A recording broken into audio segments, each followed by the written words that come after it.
record. All right. Welcome, everybody.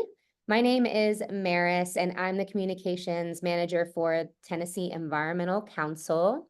The Tennessee Environmental Council is a 501c3 nonprofit in Tennessee, and we have quite a few programs.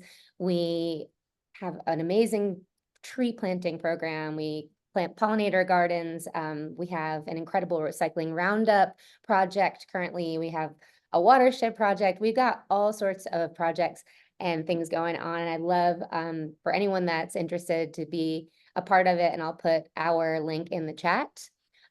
Just this past year, I was representing TEC in some conversations around waste. And that's how I met Michaela, who is a superstar. So excited and grateful for this time with her. She, let me pull up there. Yeah, there we go. She is a PhD, award-winning sustainability scientist, entrepreneur, and community leader. She, in 2021, founded KnoxFill, which is a startup focused on reducing waste and pollution in East Tennessee. Her work has been featured in Nature Sustainability, Salon, Grist, MIT Sloan Management Review, Earther, Behavioral Science, Yahoo News, and many others. And you can also learn about her, get in touch with her through her website or Instagram. So I'm going to post all of those links and when she starts, just to kind of have those there in the general chat. Dr. Barnett and I met earlier last year, right? And we were attending these coalition meetings for the Tennessee Waste Reduction and Recycling waste and recycling bills that were introduced last session. And that is something we want to talk about a little bit later, but we had connected on so many things, and she did this incredible study and offered to present it to us, and it is just an honor. So Michaela, would you like to take it away? I would love to. Thank you all for being here to talk trash, which is my favorite subject, as you can probably tell from my bio. And today I'm going to be sharing my research on really how people perceive different waste management strategies and why these different beliefs and perceptions matter so much. And let's make sure there we go. And so, as an environmental problem, waste is really unique. It's different from others we experience. So if we think about, climate change, it can be often very hard to connect our individual actions, our individual emissions to things like rising sea levels in far off places or increasing temperatures that are kind of temporally distant from us. And that's going to be something more in the future. Whereas when it comes to waste, it's much easier for people as individuals to connect their individual actions to these global consequences, right? We are all using items that we dispose of in our waste systems that are later visible and recognizable in the frontline communities and the natural environment where they end up. And also, this is something that's increasingly ending up in our bodies, as we'll discuss a little bit about. So before we dig into my research, I want to hear from you all in the chat. What do you think is the single most effective thing you can do in your day-to-day life when it comes to solving the waste problem? So start thinking about it, put that in the chat. You don't have to think too much about it. You may have a pro tip from the title of the webinar, but I'm curious to hear what you all think is the most effective thing you can do in your day-to-day lives to help solve this problem.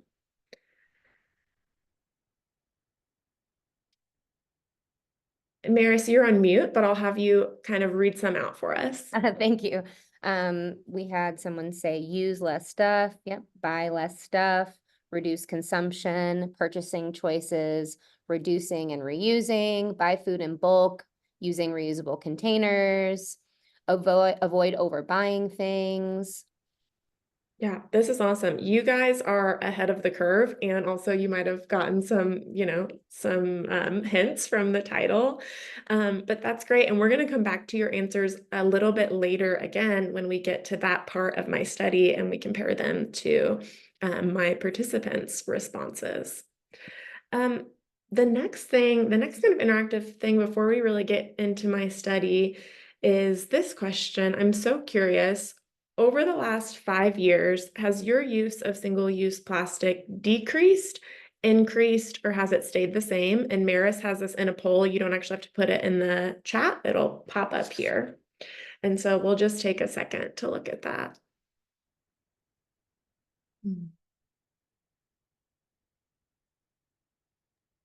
I love seeing the numbers increase and decrease. Yeah. Me too. Me too. Excellent.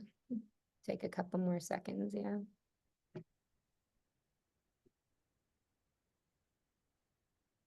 All right, it looks like everyone's answered. All right, so we've got what, 60% decrease, 13% increase, 27% stayed the same.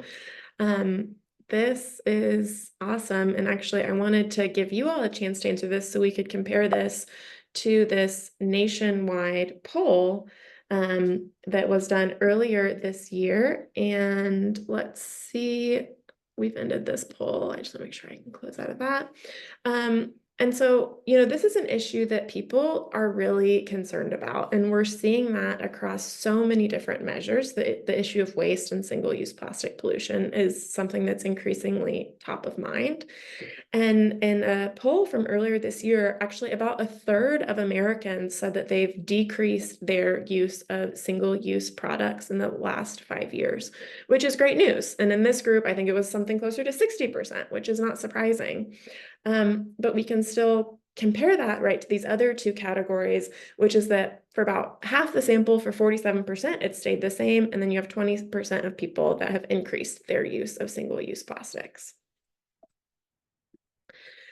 And so despite its tangibility of the problem and despite growing consumer concern about issues of waste-related pollution, the trash problems we face are critical, and without concerted action, they are going to get much worse. There was a study about 2 months ago that found microplastics in human testicles and canine testicles for the first time. And researchers actually found them in every single sample that they looked at. And there is some very early evidence that this could be linked to decreasing fertility rates that we're seeing. Now, that's not, causality. Yes, that's correlational, but this is another in a long line of research really showing the far-reaching implications of this problem that we're getting more and more evidence of really every month these days. So in this context, my research examines what people think are effective strategies to manage waste. And when we understand what people think are effective strategies to these problems, it helps explain the gap between this persistent concern, this is all an issue that we really care about, and these increasing waste issues that we're seeing, the gap between what consumers think and how they behave, what type of waste management strategies people are more likely to support, and then what type of waste management strategies at scale are really most likely to be effective because they're informed by real perceptions and behavior. So before we get into what people think are the most effective strategies, let's look at what actually is. So I'm sure a lot of you have seen this inverted pyramid that's called the waste management hierarchy. And this is what experts, recommend and agree is most preferred to least preferred when it comes to waste management. So at the top, we have source reduction and reuse, what all of you kind of said in your answers, using less. Then we have recycling and compost, followed by waste to energy, or burning trash and capturing that energy. And then the last would be treatment and disposal, which is landfilling. Something that's never captured in this hierarchy, but which I put in here that is least preferred, of course, is waste escaping these management pathways and polluting the natural environment. When we create items that are designed to be disposed of, it's incredibly energy and resource intensive, even if these items are recycled. And it does lead to a multitude of negative upstream impacts as well as those downstream. In contrast, source reduction really prevents the natural resource depletion and other negative impacts across a product's life cycle. Problems associated with our waste generation and mismanagement show that our current approaches, and that includes recycling, are really insufficient and incompatible with a sustainable and livable planet.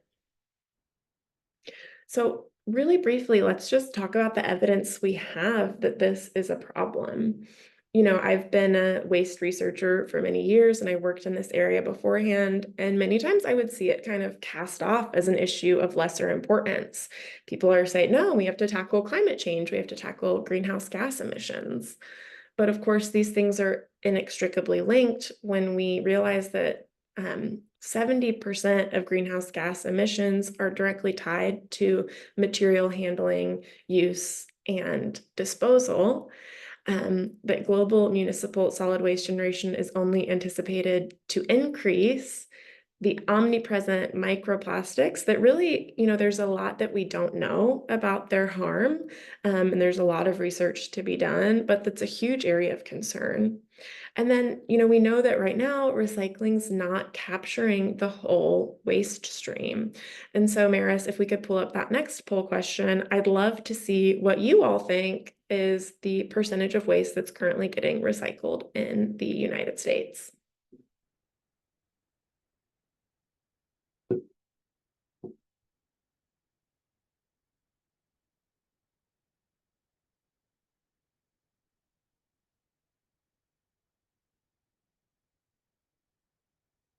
It's a savvy group. We're all a little suspicious. All right, almost everyone has answered. Just a few that haven't. Okay, so it looks like the vast majority of you think that 11% of the waste stream is getting recycled in the US, and you are right to think it is low. For those of you that said 24%, you are correct. So 24% of the waste stream in the United States is currently getting recycled. Wow. Yeah, and so what does that mean, right? That means that, well, the statistic that's not captured here is that a little over 8% of our waste stream is composted. So that means that almost 68% of our waste is going to landfills, it's being incinerated, or it's ending up in the natural environment. And these are things that were incredibly resource and energy intensive to create.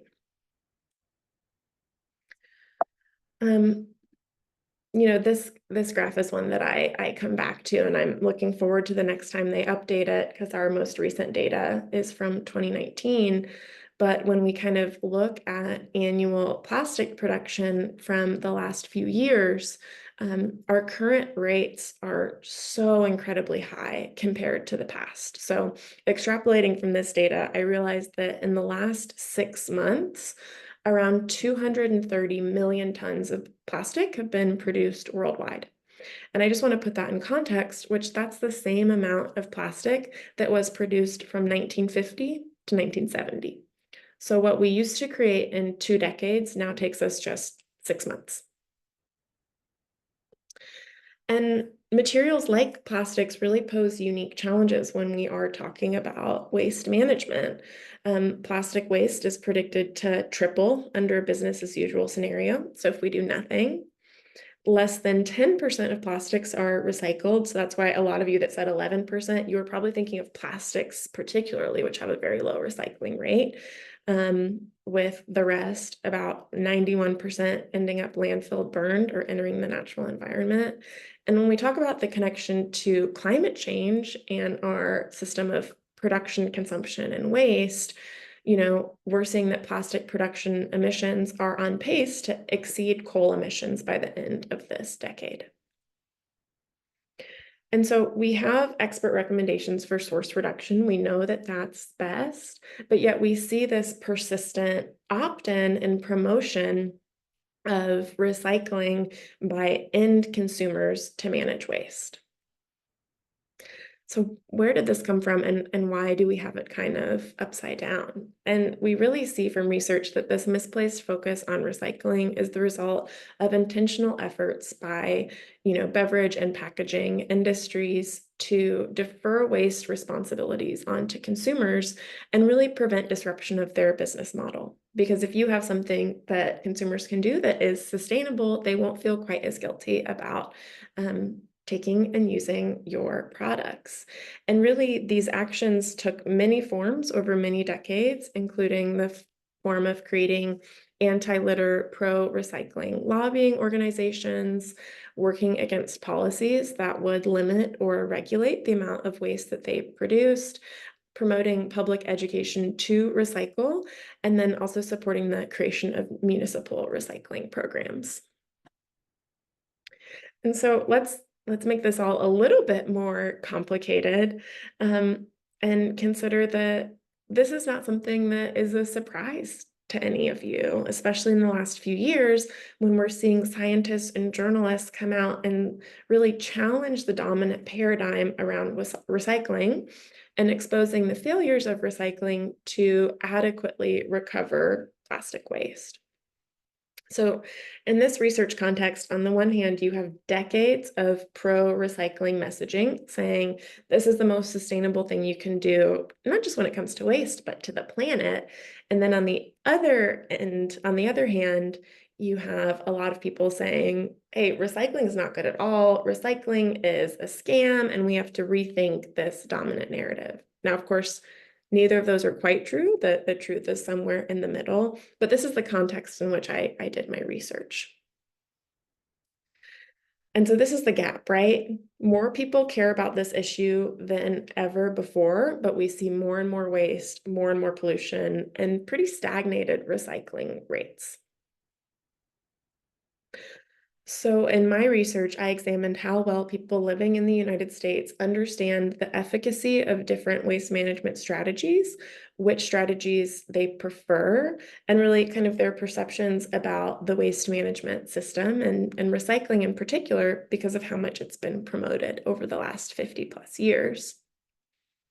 To solve our waste problem, we really have to start thinking about production, consumption, and disposal as interconnected and not as three kind of separate things. But it's really not clear the extent to which people think about waste outside of the act of tossing something in their garbage bin or their recycling bin, and really thinking about waste at the point of purchase or when these products are created or long after these items are thrown away and out of sight, out of mind.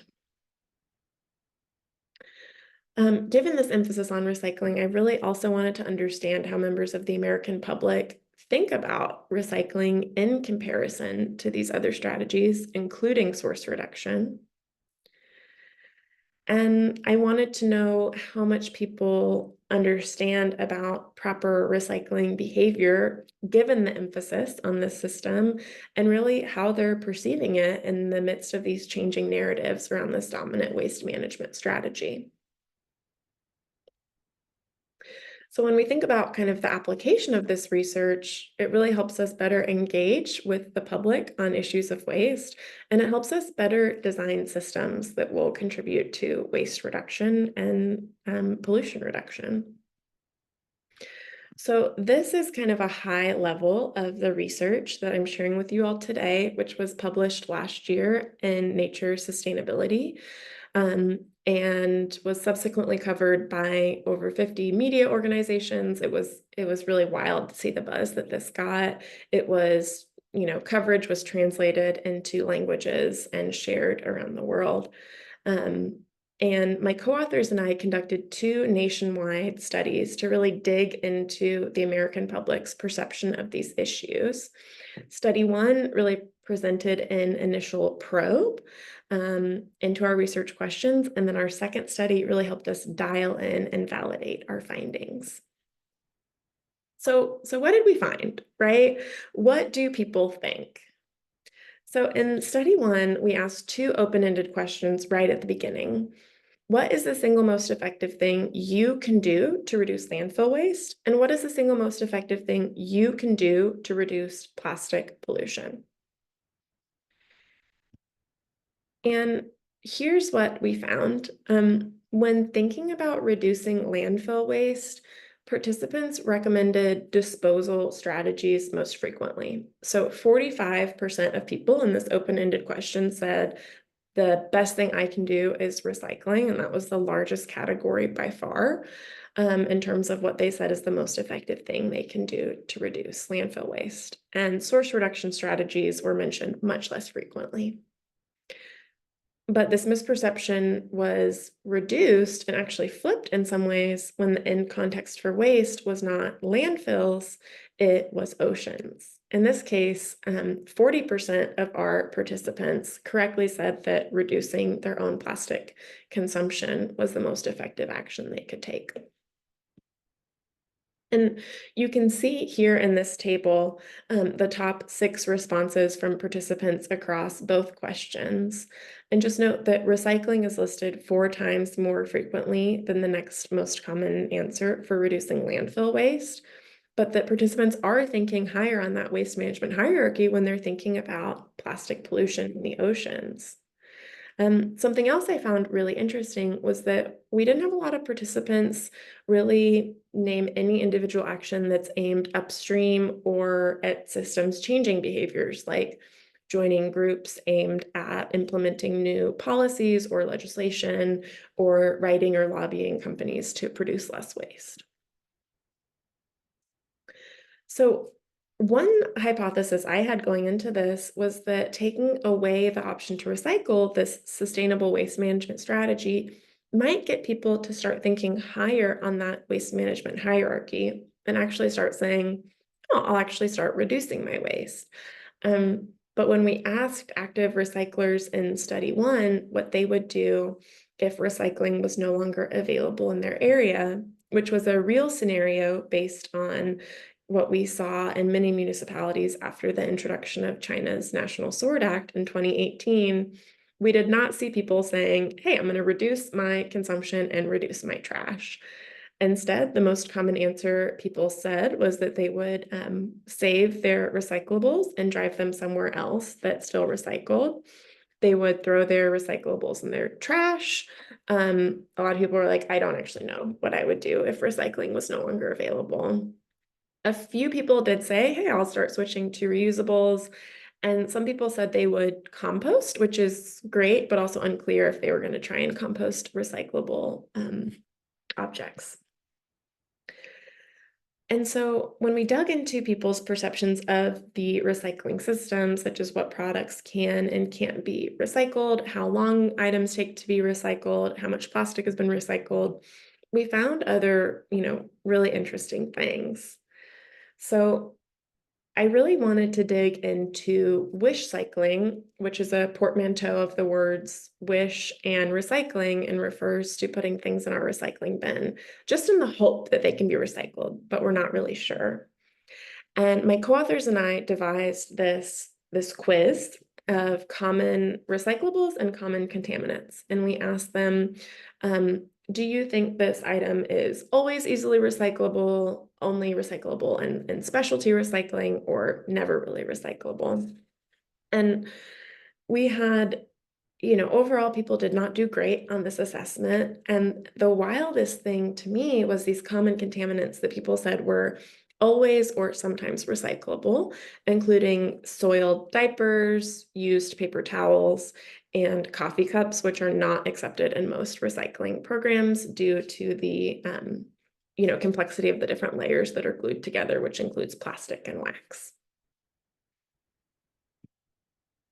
So Maris, I'll have you pull up the next poll question, and I want to see what you all think. Out of all plastic ever produced since the 1950s, how much do you think has been recycled?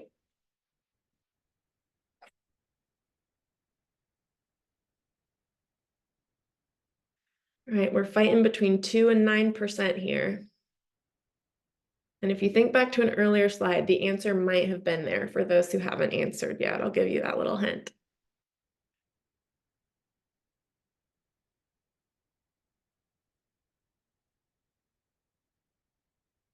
right, almost everyone has answered. No one thinks 51% has been recycled in this group. All right. And we almost have all of our answers, and it's between 2 and 9%, and you all are right to kind of be suspicious.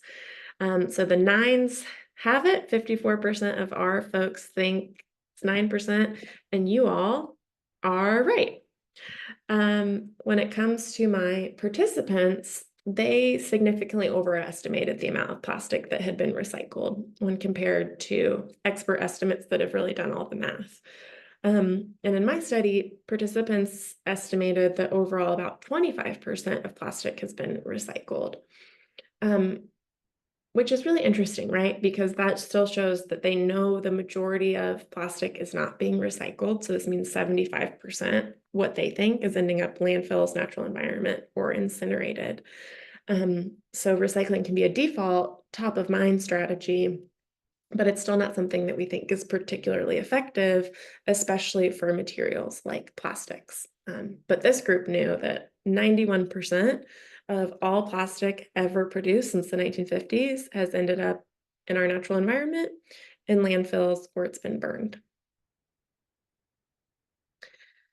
So there's often an emphasis on education when it comes to recycling. We just have to train people better about what can and can't go into the blue bin or the brown bin, depending on where you live, like it is here in Knoxville.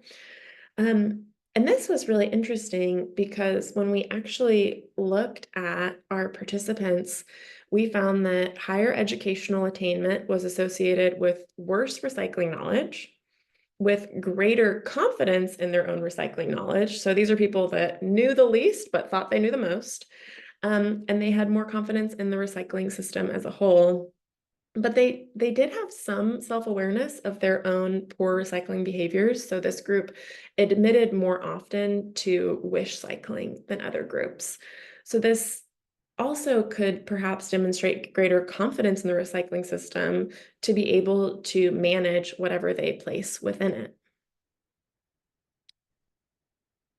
So this group knows, waste doesn't always happen at the point at which we throw away, but I really wanted to dig into how people think about the point of waste and waste generation. And so we asked them a series of questions about, their purchasing behaviors, and really we find that participants do not think about waste generation at the point of purchase, and concerns about waste generation really weren't driving any of their consumption behaviors. So for a high-level overview of our findings from study one, we find a mistaken belief in some contexts that recycling is the most effective action one can take to manage waste. We also interestingly find that different end destination salience really impacts whether people are thinking about source reduction versus recycling. So thinking about our waste ending up in the ocean versus in a landfill. The tendency to think about waste only at the point of disposal and not at earlier stages in the life cycle when it could be more easily mitigated. And then we also find that education serves to make recycling a salient strategy, but it doesn't make good recyclers. So it makes you think, it makes it top of mind, but it doesn't necessarily mean that you're going to put the right things in the recycling stream and not contaminate it. But there was still a lot we didn't know from our first study, and it had several limitations. We found some evidence for recycling preference, but I hadn't actually asked participants to rank that against other strategies.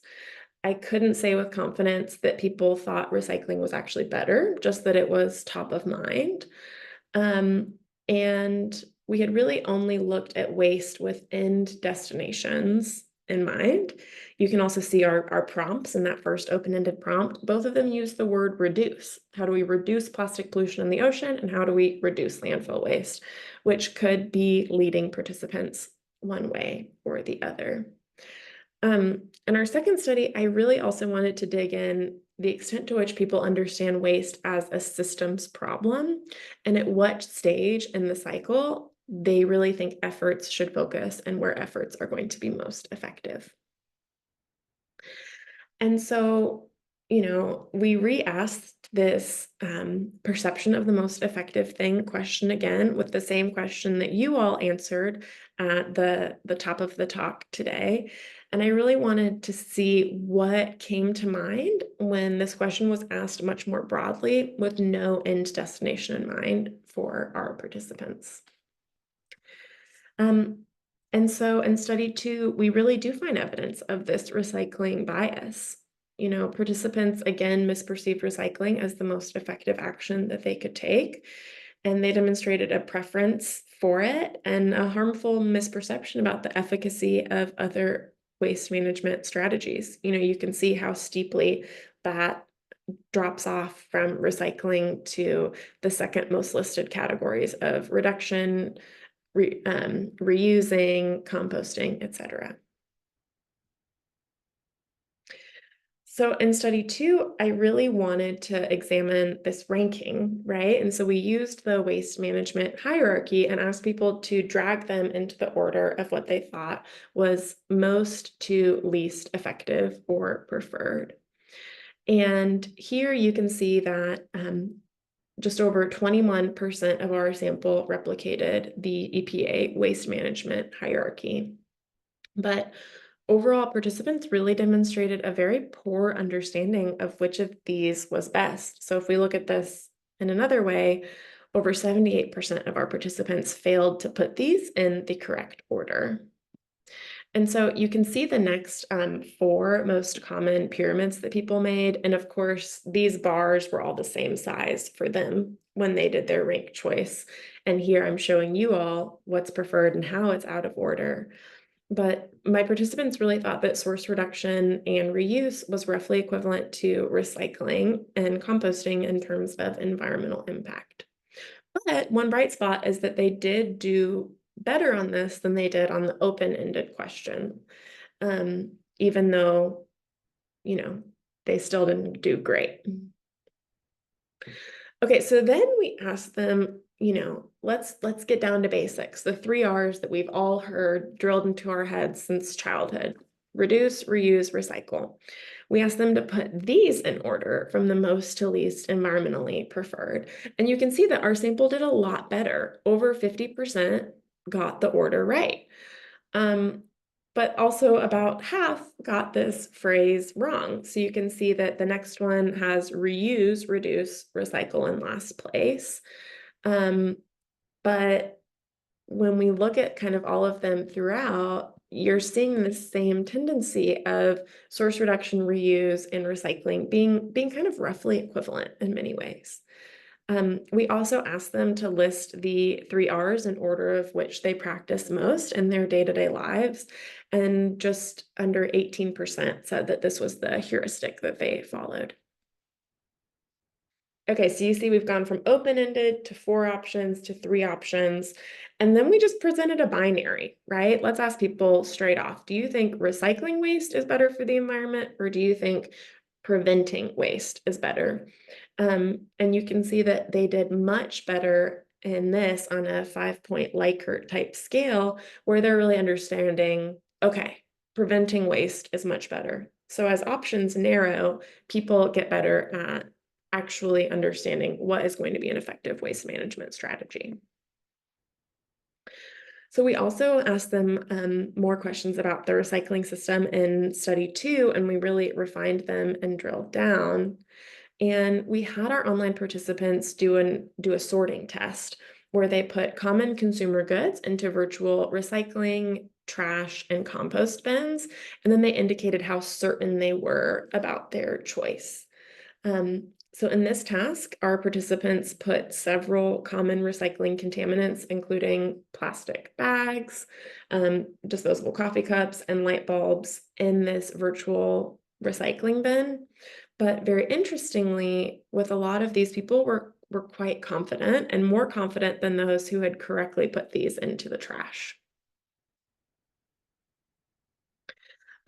So we'll make this interactive again. Maris, can you put our next poll question, which is just on a scale from 0 to 100, how certain are you that the items you're putting in your recycling bin are actually getting recycled? Give me a second. It's not giving Yeah, me. take your time. launch deal here. See. Oh, it's not letting me do it. Hold on. That's okay. I'm doing out there.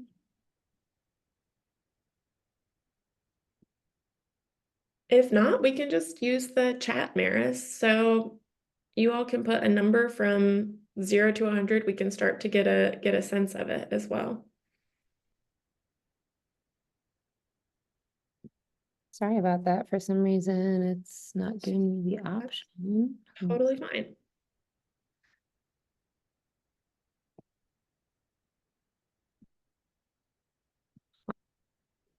All right, Maris, what are we starting to see in the chat? All right, let's go to the chat here. We've got 90, 25%, 60, 40, 25%, 50%.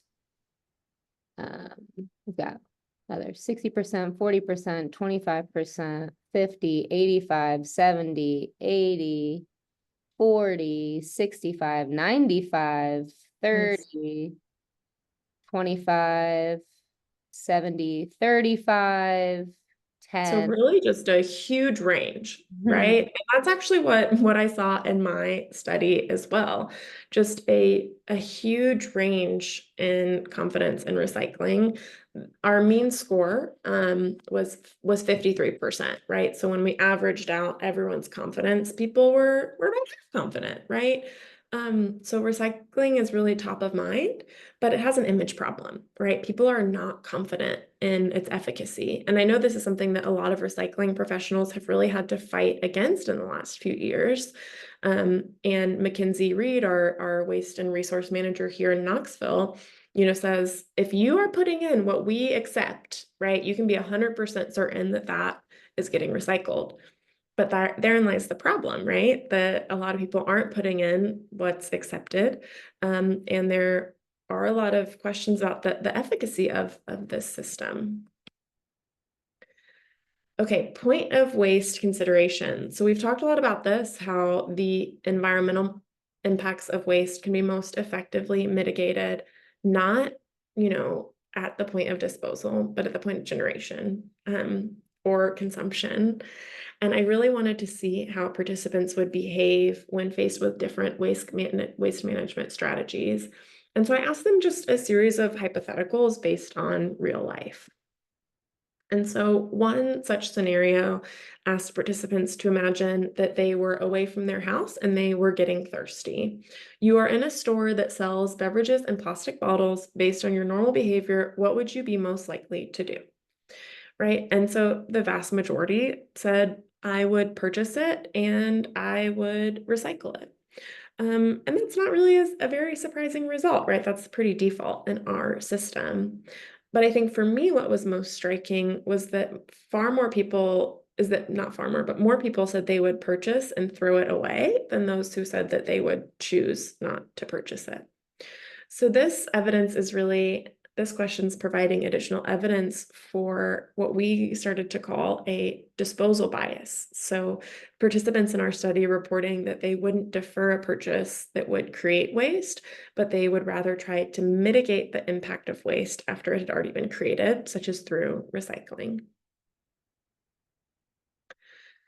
So this is where we start getting into what I find in some ways the most exciting and intriguing aspects of this paper. We know that products that eventually become waste, they are designed, manufactured, distributed by companies, yet the responsibility for this waste falls onto consumers in the United States. And I really wanted to understand how participants understand this system and their role in it, as well as really see what their perceptions were about effective intervention points. So I asked my participants two systems thinking questions, and we'll see if the poll function works again, because I'd be so curious for you all.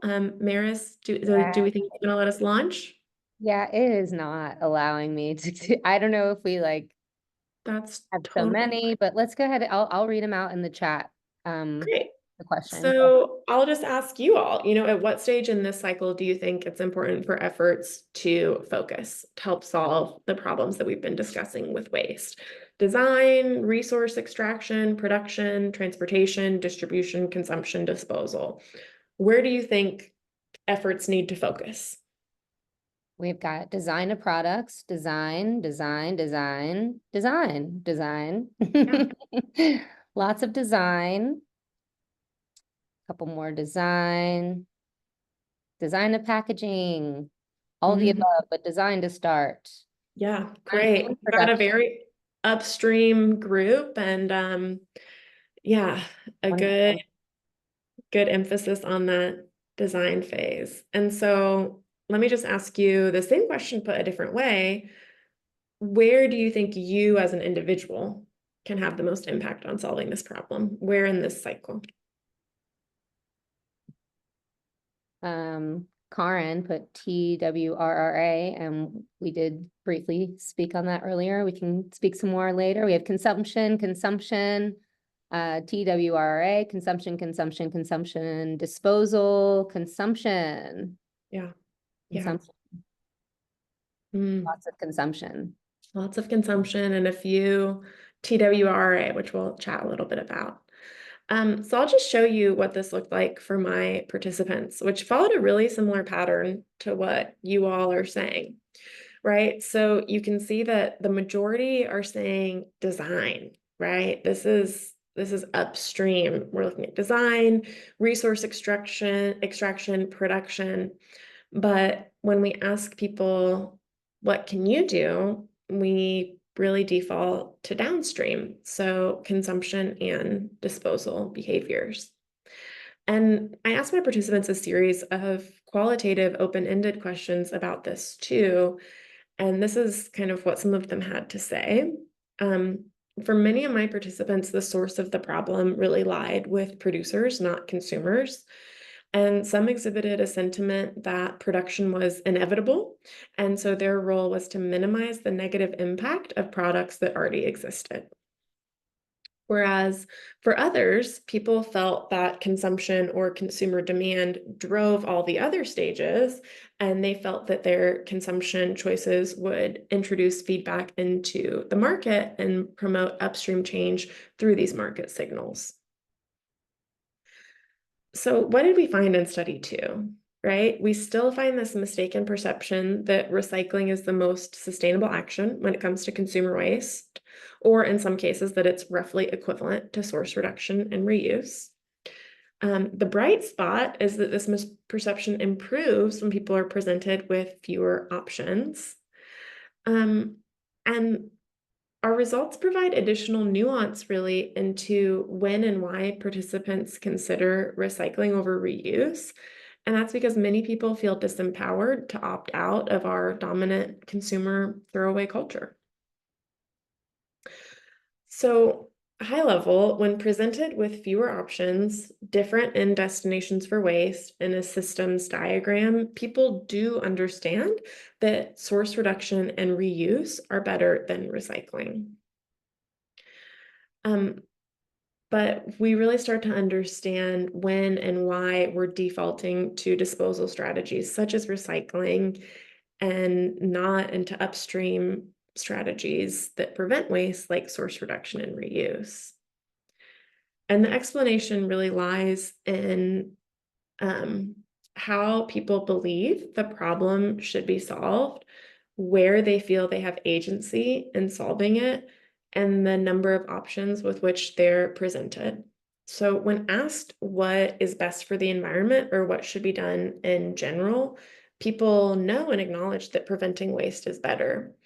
But when asked what they specifically can do, people default to recycling. So we do understand in a general sense that source reduction is preferred, just not when it comes to our own actions. Participants in my study really revealed that they perceive their only locus of control to be through their consumption and subsequent disposal choices of products.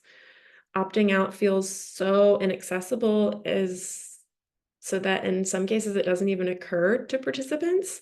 who therefore perceive recycling as the least worst option within the existing system. Based on my results from study 1, in many cases, I thought, okay, people just really don't actually know what's better. But based on my results from study 2, I find that people do know what's better in theory. They just don't really feel like it's an option really available to them.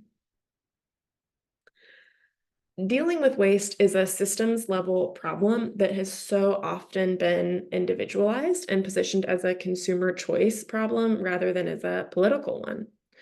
You know, advocating for system changes that promote reuse and reduction at scale is really arguably the most effective thing that we can do as individuals.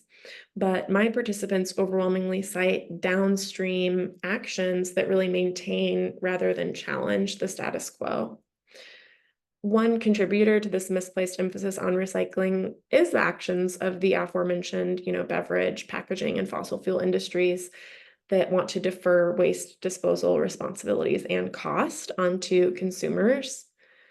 And I find with my participants, really this sense of, empowerment or really disempowerment and identity as a consumer, as a shoptivist, and as a disposer, not as a citizen, a voter, an activist. If people become more aware of the waste potential of the products that they are purchasing, consuming, and disposing of, they might engage in behaviors aimed at reducing and also shifting the system rather than just seeking out different alternatives for themselves. So I think my study really adds to this growing evidence that rather than continuing to emphasize recycling as the solitary sustainable waste management strategy available to us, we need policies and interventions that motivate behaviors that prevent and avoid the creation of waste at a variety of scales, both at the consumer or citizen level and at the producer level upstream. Um, and here's how we can, think about correcting this misperception and putting it into practice. What would it look like if we stopped treating recycling as a get out of jail free card to just produce and consume as much as we want to? For me, I really think about this at different scales, right? So as individuals, this means that we can start thinking about source reduction and reuse. So using what we have, repairing goods, consuming less when possible.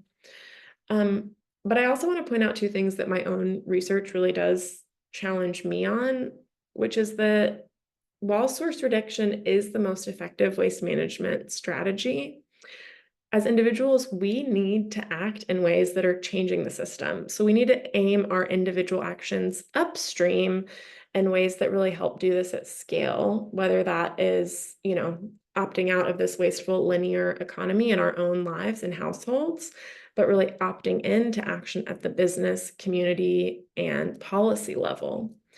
And I'll kind of leave it there and give us the next 9 minutes for questions and discussion while we kind of chew on some of the applications and these results. But thank you all so much for being with me today to talk trash. And I hope it was edifying, and I look forward to a great discussion and Q&A session. Thank you so much, Michaela. Wow, this is incredible. This is an awesome study. I know for myself that it's been hard to have conversations with people about recycling because there's so much confusion. So just to get some insight on what people are actually perceiving and trusting in when it comes to this waste reduction versus recycling has been really eye-opening for me. I want to invite everyone to go to the Q&A section, and anyone that would like to put a question there. I'm going to start with someone's already put a question in there, and it asks, does the 9% recycling rate for plastic include all uses of plastic, car parts, furniture, etc.? That's a great question. So the 9% estimate over all time did include all kind of plastic inputs and outputs. And that was a study by Geyer and Jambeck from a few years ago. And that's really a very high level mathematical model looking at all plastic inputs and outputs. Now, when we look at the plastic recycling rate in the US that's current, we are at about 8.5%. And that includes kind of your typical delineations of that kind of 1 through 7, your polyethylene, your PET, your bottles, your number 2, your HDPE, your kind of laundry detergent and jugs. And less so those more durable, kind of longer term goods. But for the all plastic over time, yes. For the US specific one, I don't think so, but I'd have to look into the latest kind of national waste and recycling picture. Thank you. Colton asked, are there stores that sell package-free food products? If not, what are the largest barriers to this reality? There are. So there are a lot of bulk food stores. They are less common, right, than the default. And so, here in Knoxville, we have just like a few stores that have bulk bins where you can bring your own containers or your own bags, or use reusable, recyclable kind of paper bags for a variety of foods. I own a zero waste store that has some bulk food products, but we really focus on personal care and household. And there are several barriers to this at multiple levels. If we look at the individual level, it can be less convenient and many times more expensive because a lot of those costs are internalized. For the business and community level, there's a lot of confusion and lack of understanding about what actually the regulations are about people using their own containers and whether that's permitted by kind of health departments on a county by county level, or in the context of Tennessee, Department of Ag, what does that look like?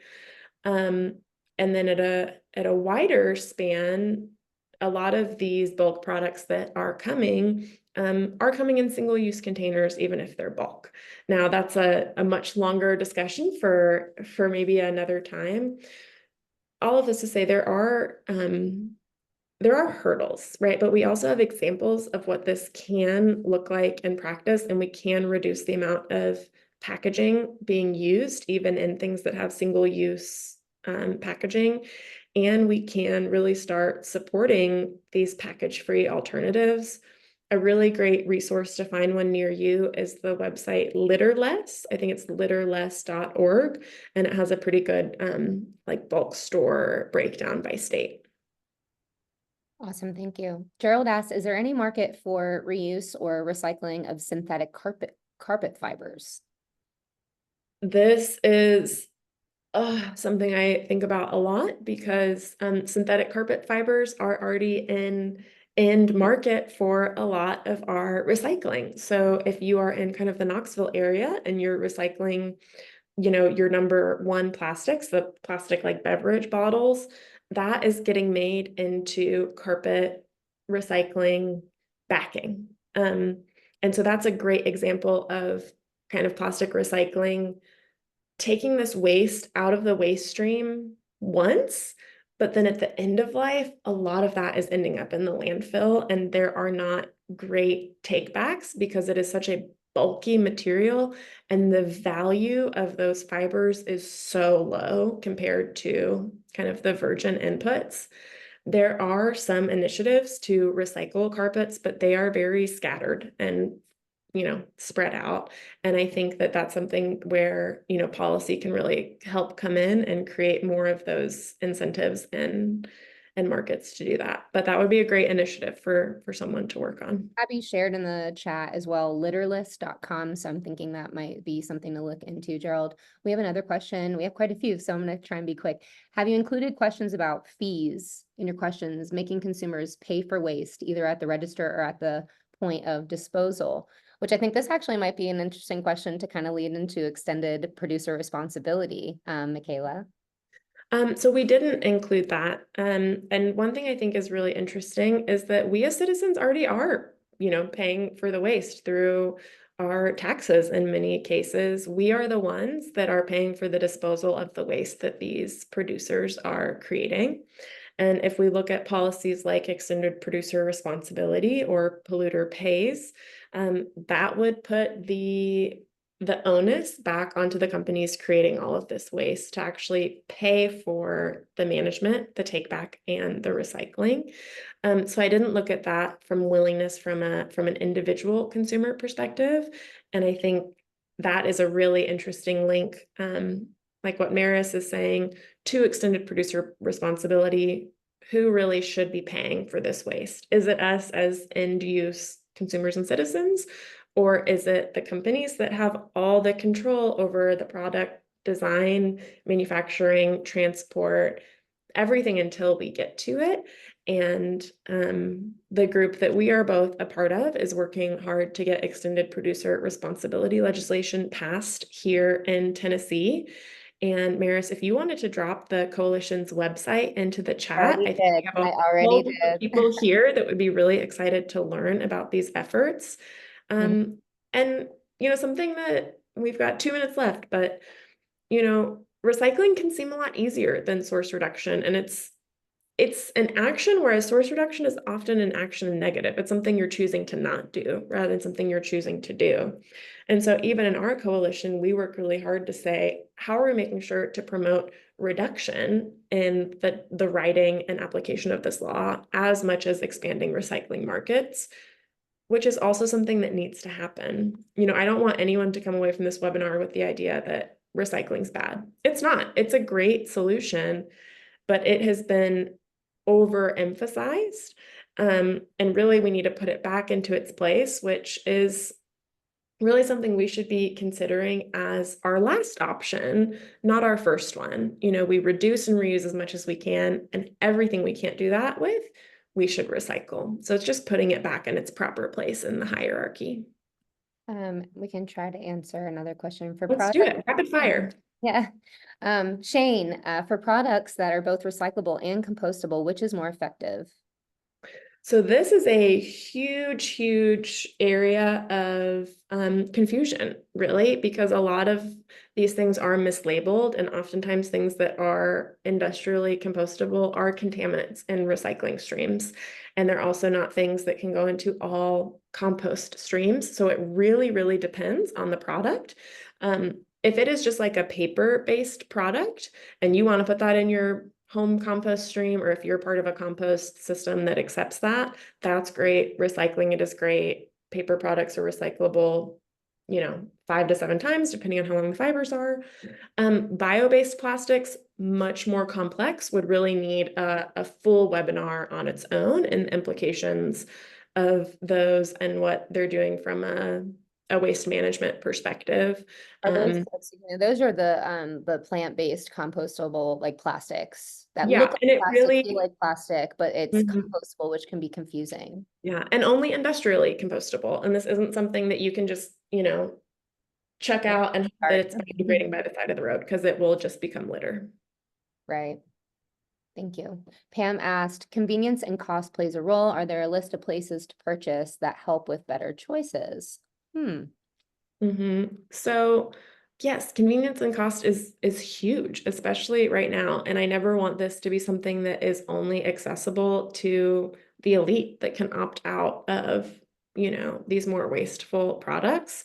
The Litter Less website lists kind of alternatives where you can purchase these options. But I would say if you only have the time and energy to do one thing, rather than focusing on making your home plastic free, I would really focus on these upstream actions, whether that is writing to the companies you already patronize and saying, hey, I would love to see refillable, reusable, or less plastic, less wasteful options, or doing things like joining our coalition to make this something that makes it the default option across a region. And I think we need to reconceptualize individual action to not just be about our own selves, our own households, but to be actions that help change the decision-making landscape for other people at scale, and really makes these the default. Amazing, thank you. Martin asked, as an opinion, the term wish cycling is politically charged. Maybe it could be replaced with a more honest phrase like corporate sabotage of the recycling effort.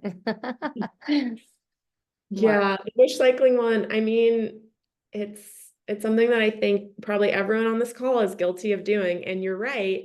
Is it really that we're guilty of doing it, or that these recycling streams should accept everything that producers are putting out in a given area, right? Should they be able to sell things that aren't easily recyclable? And should we all have to have a PhD in recycling to know what to put into our bin? And then I still reach out to our waste and resource manager and I'm like, hey, wait, this one, is this okay here in Knoxville in this specific place? It's too onerous. It really does need to be reformed.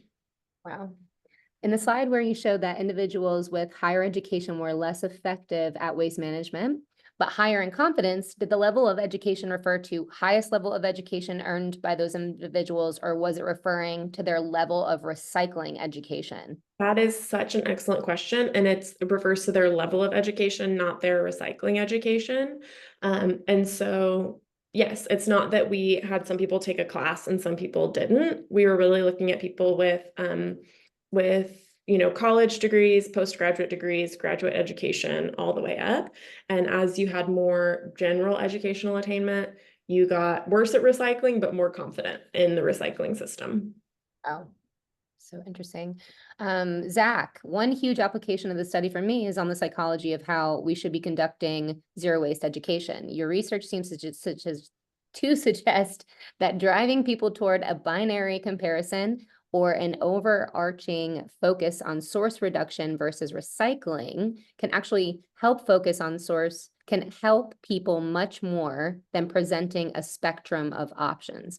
It seems that when recycling is even discussed, people latch onto it. So it seems that avoiding even mentioning recycling at all, unless explicitly brought up, can be a huge boon to helping minimize citizen confusion and focus behavior change. Would you agree based on your analysis?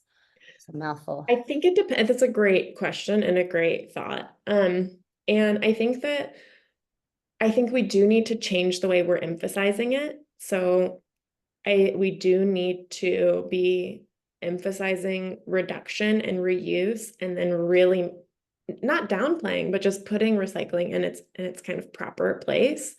I want to be hesitant and measured in my response, because recycling is kind of dominant in the default, and it is something we also need to improve to become really to live up to its full potential, right? So I've actually been thinking about my study results just a little bit differently. And one thing that I think is an area of future work is really thinking about the naturalness of the places where our waste ends up. So if you think back to that context of oceans versus landfills, one thing I've been thinking about is, what if we started talking about landfills as like natural environments and places that it's really unnatural for us to be disposing so much of our waste? And will that start getting us to think higher on this waste management hierarchy? If we are kind of capturing that in the same way that ocean plastic has really captured our collective imagination, and we kind of denaturalize this idea of just putting all of our waste in a hole in the ground and covering it up. And we really talk about the ecosystems that have inhabited and are part of that. And then I think it becomes a little bit initiative specific, and we can use these insights to inform that. But I won't say that recycling should be totally out of the conversation. Just we need to reduce the amount that we're talking about it to really prioritize source reduction and reuse. Awesome. All right, I think we've got maybe two more. Pam asked, what question would you like to ask at a political forum? This is an issue not addressed.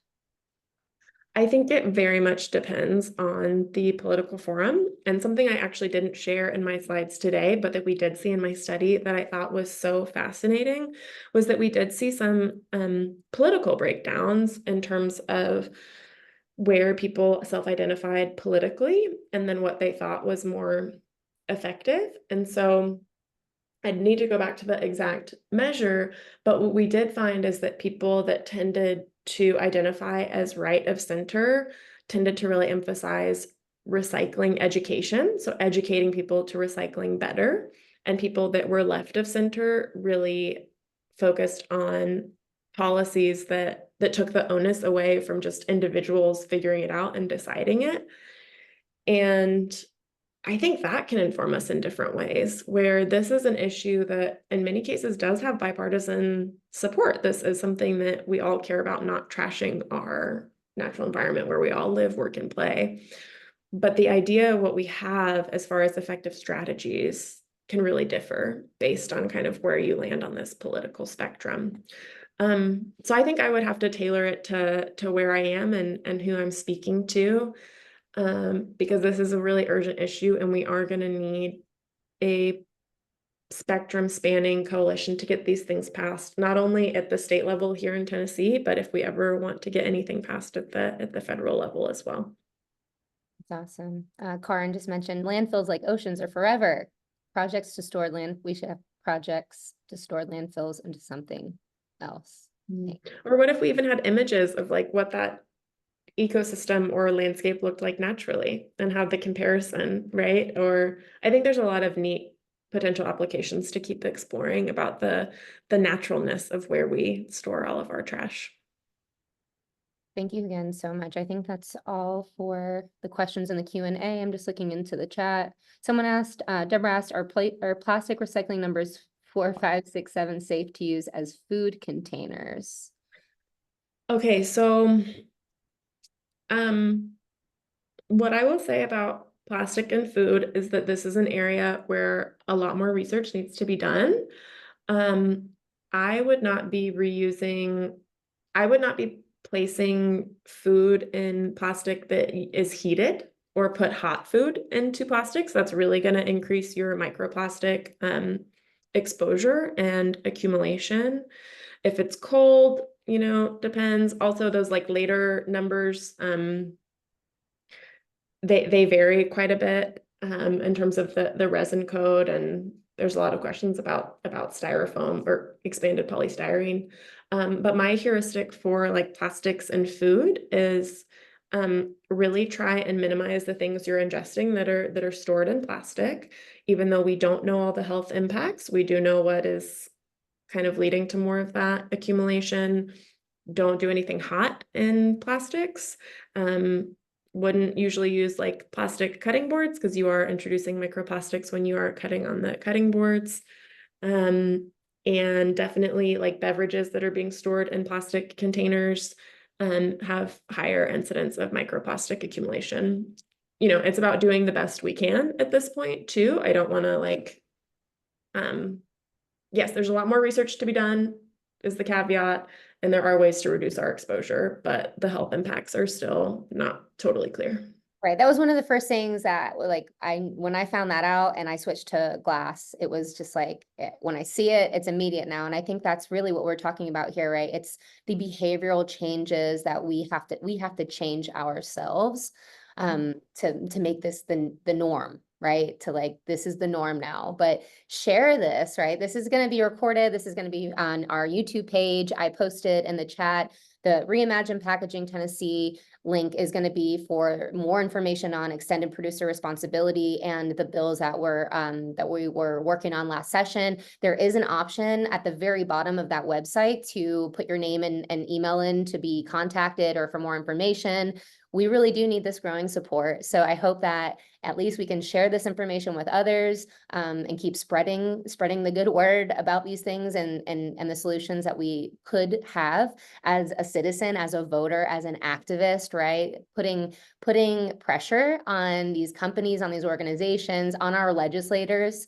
So if you have more questions, feel free to reach out to us as well. I put the KnoxFill link in there. You should go see Michaela at her store and support there. I put Tennessee Environmental Council's link in there as well. And yeah, we really appreciate everyone who's attended today. And if you have questions, just reach out. Thank you, Dr. Barnett. And I'm really excited to put this out for everyone to see. Thank you for your time Thanks everyone today. for being here and chatting trash. And chat and trash. Everyone have an amazing day. Go spread the good word, and we will hopefully have maybe some kind of follow-up webinar about extended producer responsibility. I think that could be in the work. Would anybody be interested in that? Have a great day, everybody, and be safe out there. Thanks, Michaela. Bye. Bye-bye.